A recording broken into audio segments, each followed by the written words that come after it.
seu povo pra essa causa santa. O Espírito Santo já se move em nós, já se move em nós, ungidos do Senhor.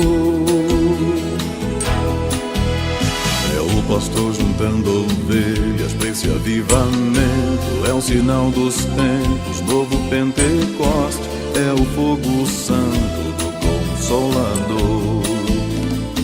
Deixa queimar essa fogueira santa, porque esse fogo não se apagará. Essa fogueira tem o poder de Deus, poder de Deus nesse lugar. Deixa queimar essa fogueira santa, porque esse fogo não se apagará. Essa fogueira tem o poder de Deus, poder de Deus nesse lugar. A nossa arma é a oração e o poder de Deus. Ele vai na frente em toda a sua glória. Ele é a vitória, eu sou o vencedor. E foi com oração que Elias pôde abrir os céus, e o fogo foi caindo com o poder do alto e acendendo o altar com o fogo do Senhor.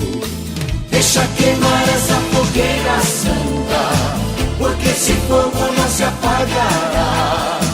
Essa fogueira tem o poder de Deus, poder de Deus neste lugar.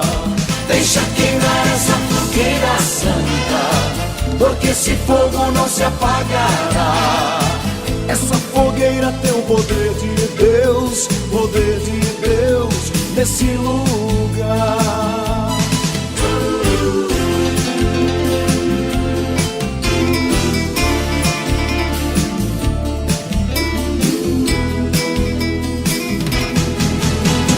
Nossa arma é a oração e o poder de Deus. Ele vai na frente em toda a sua glória. Ele é a vitória, eu sou o vencedor.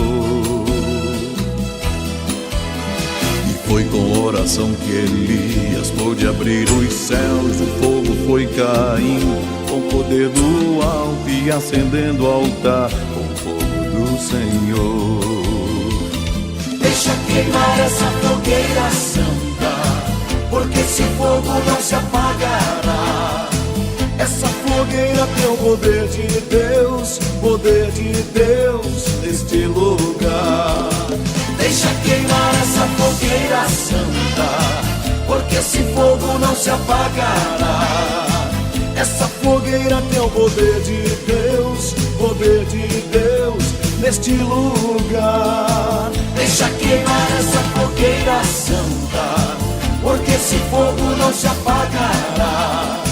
Essa fogueira tem o poder de Deus, poder de Deus neste lugar. Deixa queimar essa fogueira santa, porque esse fogo não se apagará. Essa